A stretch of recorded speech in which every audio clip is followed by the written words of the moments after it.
அன்பு உள்ளங்களுக்கு அன்பான வணக்கங்கள். இந்த 2024 ஜூலை மாதத்தில் தனுசுராசி தனுசுலக்னம் ஆண் பெண் இருபாலர்களுக்குமான பலன்கள். இந்த ஜூலை மாதத்தில் ராஜயோகம் கிடைக்கிறது என்று சொல்லக்கூடிய வகையில் இவைகள் நடந்தே தீருமென்று சொல்லக்கூடிய வகையில் என்னென்ன விஷயங்கள் அமைந்துள்ளன என்று பார்ப்போம். தனுசுராசிக்காரர்களாகிய உங்களுக்கு இந்த ஜூலை மாதத்தில் அமைந்திருக்கக்கூடிய கிரகநிலைகளை பார்க்கின்றபோது ராசிக்கு 3ஆம் இடத்தில் சனி, 4இல் ராகு, 5இல் செவ்வாய், 6இல் குரு, 7இல் சூரியன் சுக்கிரன் சேர்க்கை பெற்று சஞ்சரிக்கிறார்கள். 8இல் புதன், 10இல் கேது சஞ்சரித்துக் கொண்டிருக்கிறார்கள். மேலும் இந்த மாதத்தில் நிகழக்கூடிய கிரகப்பெயர்ச்சிகள் என்று பார்க்கின்றபோது ஜூலை மாதம் 7ஆம் தேதி ராசிக்கு 8ஆம் இடத்தில் சுக்கிரன் அமரவிருக்கிறார். ஜூலை 11ஆம் தேதி செவ்வாய் ராசிக்கு 5இலிருந்து 6க்கு செல்கிறார். ஜூலை மாதம் 17ஆம் தேதி சூரியன் ராசிக்கு 8ஆம் இடமான அஷ்டமஸ்தானத்திற்குள் சஞ்சரிக்கவிருக்கிறார். இந்த ஜூலை மாதத்தில் செவ்வாய் பகவான் ஆரம்பத்தில் 11ஆம் தேதி வரை புத்திஸ்தானமான ராசிக்கு 5ஆம் இடத்தில் சஞ்சரிக்கிறார். எனவே உங்களுக்கு மனதில் தெளிவு கிடைக்கும். எடுக்கக்கூடிய முடிவுகள் சிறப்பாகவும் சரியாகவும் இருக்கும். இந்த செவ்வாய் 11ஆம் தேதிக்கு பிறகு ராசிக்கு 6ஆம் இடத்திற்கு செல்கிறார். செவ்வாய் உங்களுக்கு ராஜயோகாதிபதி. உங்களுடைய ராசிக்கு 5ஆம் இடத்திற்கும் 12ஆம் இடத்திற்கும் அதிபதி. புத்திரஸ்தானாதிபதியான செவ்வாய் குருவை நோக்கி செல்கிறார். எனவே பிள்ளைகள் வழிகளில் ஏதாவது சுபகாரியங்கள் செய்யக்கூடிய யோகங்கள் கிடைக்கும். நீண்ட காலங்களாக பிள்ளைகளுக்கு தடைபட்டுக் கொண்டிருந்த எல்லா விஷயங்களிலும் தடைகள் தாமதங்கள் விலகி முன்னேற்றங்களும் வளர்ச்சிகளும் நிறைந்து கிடைக்கும். மேலும் பூர்வீக சொத்தில் இருக்கக்கூடிய பிரச்சனைகள் உங்களுக்கு சாதகமாக முடிவு கிடைக்கும். ஜூலை மாதம் 11ஆம் தேதிக்கு பிறகு சுமார் 45 நாட்களுக்கு உங்களுக்கு செவ்வாய் பகவானால் மிகச்சிறந்த நல்லபல அதிர்ஷ்டயோகங்களும் வளர்ச்சிகளும் முன்னேற்றங்களும் நிறைந்து கிடைக்கும். இதுவரையில் எல்லா சொத்து வகையில் இருந்து வந்த பிரச்சனைகளுக்கு நல்ல தீர்வு கிடைக்கும். ஏனெனில் பூமிகாரகன் என்று சொல்லக்கூடிய செவ்வாய் குருவை நோக்கி பயணிக்கிறார். மேலும் 12ஆம் இடமும் சொத்தை குறிக்கக்கூடியது. எனவே இந்த தருணத்தில் நீங்கள் நிலம், வீடு, வீட்டுமனை, பண்ணை நிலம் போன்ற அசையும் அசையா சொத்துக்களை வாங்குவதற்கான யோகங்கள் உண்டு. ஏனெனில் 12ஆம் இடத்து அதிபதியான செவ்வாய் குருவை நோக்கி பயணிக்கிறார். இவற்றிற்கெல்லாம் மேலாக குருபகவான் ராசிக்கு 12ஆம் இடத்தை பார்வையிடுகிறார். எனவே வெளிநாடு செல்ல விரும்புபவர்களுக்கு உங்களுடைய ஆசைகள் பூர்த்தியாகும். ஏனெனில் வெளிநாட்டை குறிக்கக்கூடிய 12ஆம் இடத்தின் அதிபதி செவ்வாய் குருவை நோக்கி பயணித்துக் கொண்டிருக்கிறார். எனவே வெளிநாட்டு விஷயங்கள் உங்களுக்கு சிறப்பாக அமையும். குடும்பத்தில் கணவன் மனைவிக்கு இடையே பிரச்சனைகள் தீர்ந்து அன்பு, காதல், அந்நியோன்யம் அதிகரிக்கும். மேலும் 5ஆம் அதிபதி குருவை நோக்கி பயணிக்கிறார். மேலும் 4ஆம் இடத்தின் அதிபதியோடு இணைந்து இருக்கிறார். எனவே கண்டிப்பாக சொத்து வகைகளில் அதிர்ஷ்டங்கள் நிறைந்து கிடைக்கும். தாயாரின் உடல் ஆரோக்கியம் அபிவிருத்தி அடையும். தாயாருக்கு அதிர்ஷ்டங்கள் கிடைக்கும். தாயார் மூலமாக உங்களுக்கு ஆதாயங்களும் அனுகூலங்களும் ஐஸ்வர்யங்களும் கிடைக்கும். 5ஆம் அதிபதி புத்திஸ்தானாதிபதி குருவை நோக்கி பயணிப்பதால் நீங்கள் எடுக்கக்கூடிய முடிவுகள் அனைத்தும் அறிவுபூர்வமாக சரியாக வெற்றியில் முடியக்கூடியதாக இருக்கும்.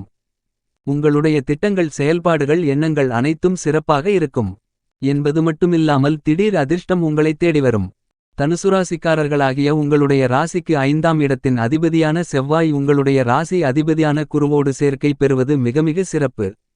நீங்கள் எதிர்பாராத அதிக அளவிலான பெருங்கொண்ட பணப்புழக்கத்தை திடீர் அதிர்ஷ்டத்தின் மூலமாக காண முடியும்.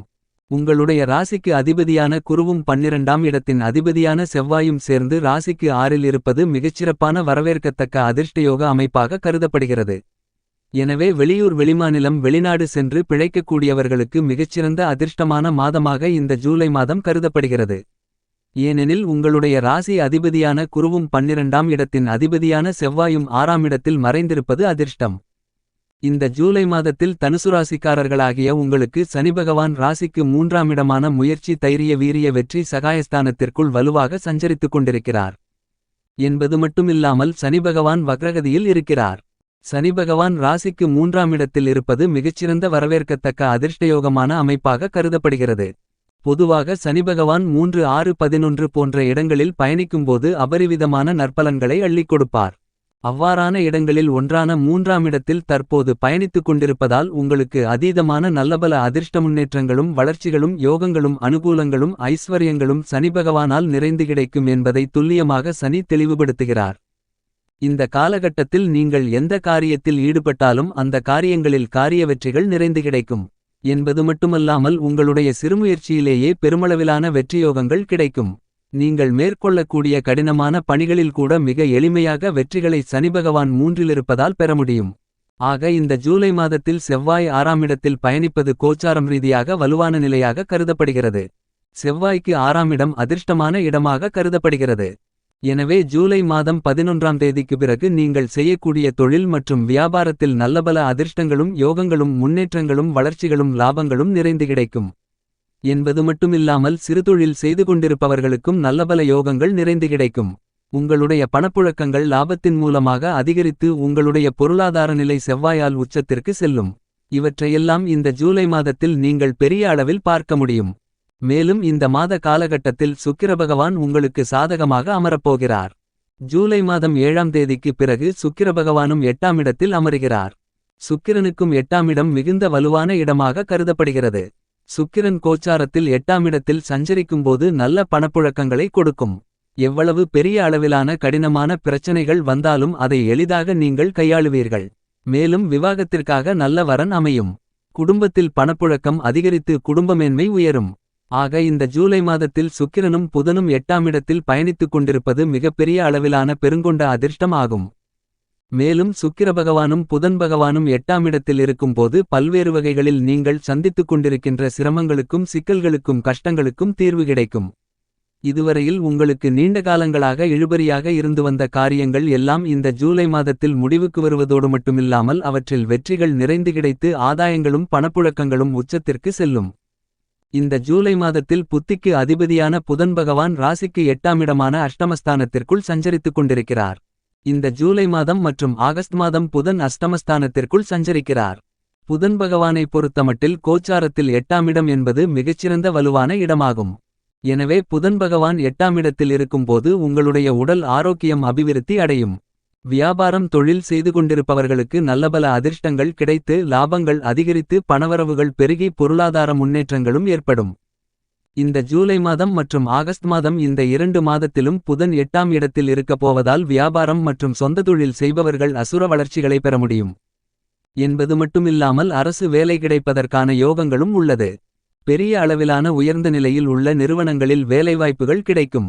ஆக உங்களுடைய ராசிக்கு அதிபதி குரு 6லிருந்தாலும் கூட புதன் பகவான் உங்களுக்கு பக்க பலமாக ஆதரவாக இருக்கிறார். புதன் பகவான் ஜூலை ஆகஸ்ட் 2 மாதங்களும் 8இல் இருப்பதால் இந்த 2 மாதங்களும் தனுசுராசிக்காரர்களாகிய உங்களுக்கு மிகச்சிறந்த அதிர்ஷ்டயோக காலகட்டங்கள் ஆகும். அஷ்டம பாதிப்புகள் அனைத்தும் விலகும். புதன் 8இல் இருக்கும்போது நீங்கள் எந்த துறையில் இருந்தாலும் அந்த துறையின் மூலமாக அதிர்ஷ்டத்தின் மூலமாக பணப்புழக்கங்கள் அதிகரிக்கும். தனுசுராசிக்காரர்களாகிய உங்களை பொறுத்தமட்டில் உங்களுடைய ராசிக்கு அதிபதியான நவக்கிரகங்களிலேயே முழுமையான சுபகிரகமான தோஷமற்ற கிரகமான குருபகவான் உங்களுடைய ராசிக்கு 6ஆம் இடமான ரணம் ருணம் ரோகம் சத்ருஸ்தானத்திற்குள் சஞ்சரித்துக் கொண்டிருக்கிறார்.